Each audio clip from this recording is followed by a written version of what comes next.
Janjimu seperti fajar pagi hari,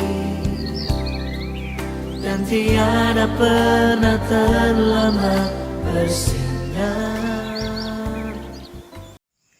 Bapa yang baik, kami datang kepadamu dengan penuh sukacita dan ucapan syukur buat segala kebaikan-Mu atas kami.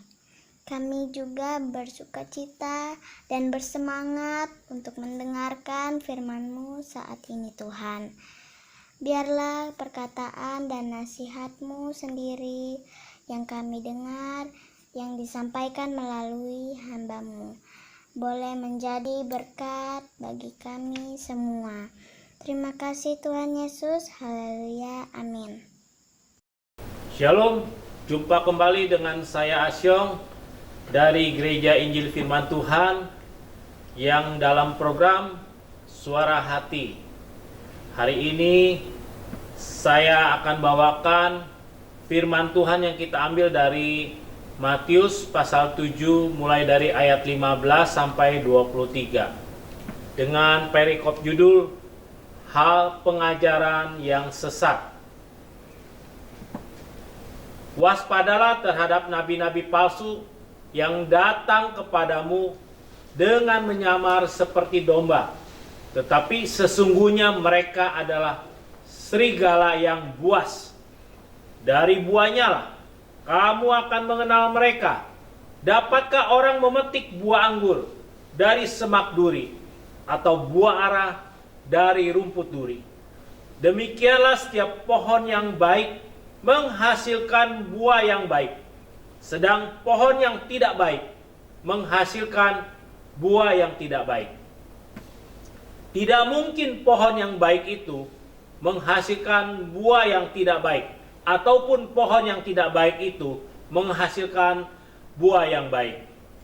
Dan setiap pohon yang tidak menghasilkan buah yang baik pasti ditebang dan dibuang ke dalam api. Jadi dari buahnya lah kamu akan mengenal mereka.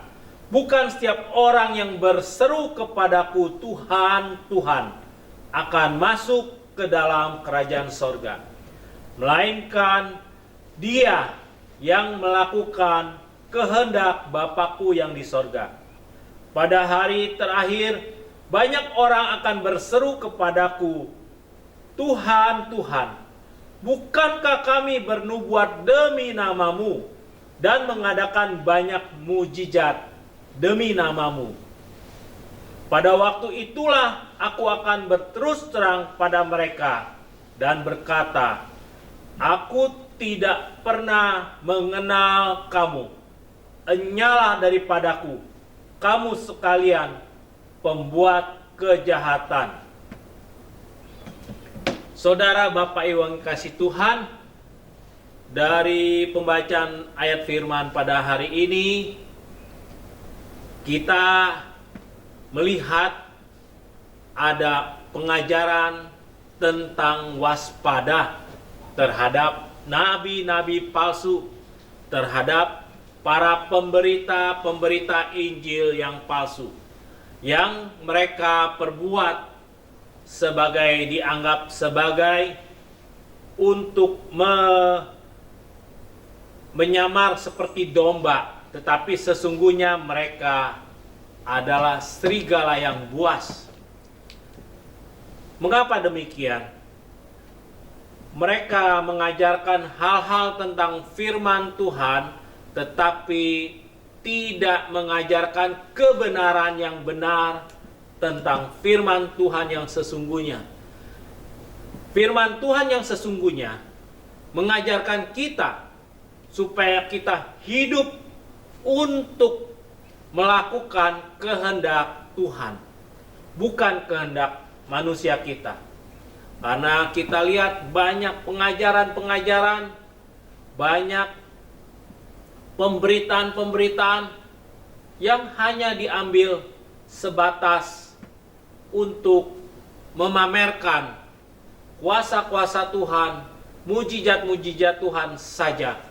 Tidak sampai membuat orang berubah untuk menjadi seperti Tuhan Yesus, untuk tidak membawa orang kepada kebenaran hidup yang sesungguhnya.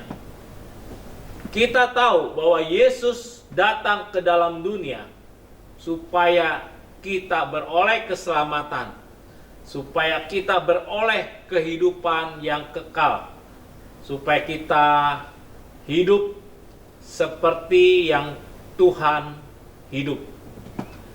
Bapak Ibu yang dikasihi Tuhan, kalau kita hanya mendapatkan pengajaran yang hanya mengandalkan bahwa ada mujizat masih tetap terjadi, bahwa bagi Tuhan masih tidak ada yang mustahil, segala perkara-perkara yang tujuannya untuk memenuhi kebutuhan hidup jasmani kita saja, tetapi tidak mengajarkan untuk hidup yang benar-benar supaya berkenan di hadapan Tuhan, supaya kita hidup di dalam keinginan Tuhan, bukan untuk menderita, tetapi untuk hidup mentaati firman Tuhan yang sungguh-sungguh harus kita kerjakan dan lakukan. Karena di ayat yang terakhir kita lihat, sebelum ayat terakhir itu, jadi dari buahnya lah kamu akan mengenal mereka. Bukan setiap orang yang berseru kepadaku Tuhan, Tuhan akan masuk ke dalam kerajaan sorga, melainkan apa dia yang melakukan kehendak Bapakku yang di sorga. Pada hari terakhir banyak orang akan berseru kepada Tuhan, Tuhan, Tuhan, bukankah kami bernubuat demi namamu dan mengusir setan demi namamu dan mengadakan banyak mujizat demi namamu juga? Saya percaya kalau kita membawa nama Yesus, maka Tuhan Yesus akan menjadikan jawaban doa itu terjadi. Kita katakan dalam nama Tuhan Yesus, apa yang kita minta bisa terjadi. Tetapi bukan tujuannya hanya menekankan mujizat-mujizat, bukan hanya menekankan kuasa-kuasa Tuhan, bukan hanya menekankan apa yang saudara, Bapak, Ibu butuhkan saja. Tetapi Tuhan katakan di ayat 23, Matius pasal 7 ayat 23 ini, pada waktu itulah aku akan berterus terang kepadamu dan berkata, aku tidak pernah mengenal kamu, enyahlah daripadaku, kamu sekalian pembuat kejahatan. Betapa mengerikan ya Tuhan, saudara, kalau kita sebagai orang percaya, rajin ke gereja, rajin berdoa, tetapi pada akhirnya Tuhan katakan enyah dan dikatakan sebagai pembuat kejahatan. Padahal kita berdoa sudah membuat mujizat terjadi. Kita berdoa sudah terjadi jawaban-jawaban Tuhan. Kita berdoa yang sakit sembuh. Tetapi bukan itu tujuan daripada Tuhan Yesus datang. Tuhan Yesus datang supaya kita punya hidup yang berkelimpahan. Berkelimpahan dalam arti kata kita mengerti benar tentang kebenaran firman Tuhan yang memenuhi segala kehidupan kita supaya kita bisa melakukannya, berjalan seturut dengan kehendak Tuhan, bukan kehendak manusia. Karena kehendak manusia itu adalah penyesatan untuk membawa kita kepada kebinasaan. Ingat saudara, Bapak, Ibu kasih Tuhan, mari datang kepada Tuhan dengan hati yang tulus, hati yang membuka diri, supaya apa yang Tuhan mau kita bisa kerjakan dan lakukan. Ingat, dunia ini sudah semakin jahat. Dunia ini sudah semakin membawa kita lihat dunia ini akan ada akhirnya.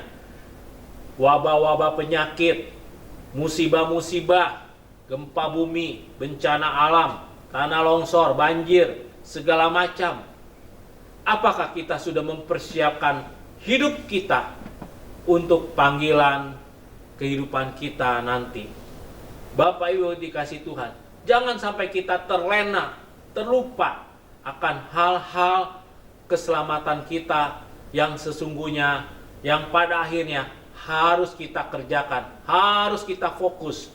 Jangan hanya hal-hal yang sesaat saja, mujizat-mujizat, kuasa-kuasa Tuhan, hal-hal yang spektakuler.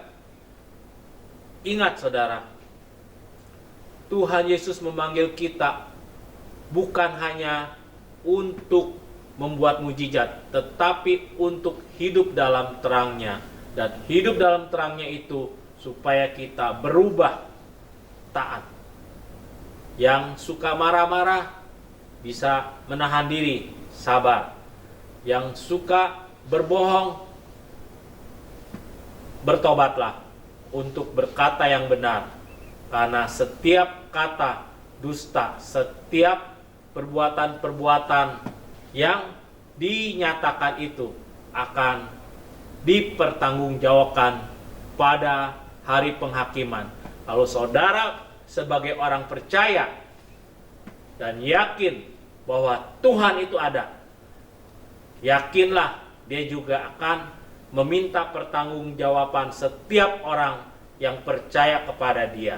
Bukan hanya menjadikan suatu mujizat itu tanda bahwa saudara disayang Tuhan. Bukan. Tetapi kehidupan yang takut akan Tuhan, hidup yang benar-benar, hidup yang menaati semua kebenaran firman ini. Inilah yang Tuhan mau, dan kita menjadi pelaku firman-Nya. Bukan sekedar dengar yang enak-enak kita mau, tetapi pelaku firman Tuhan itu, kalau kita misalnya hal kita berbuat salah, kita ditanya, kita diminta pertanggungjawabkan, kita katakan tidak, kita tidak buat seperti itu, padahal kita buat.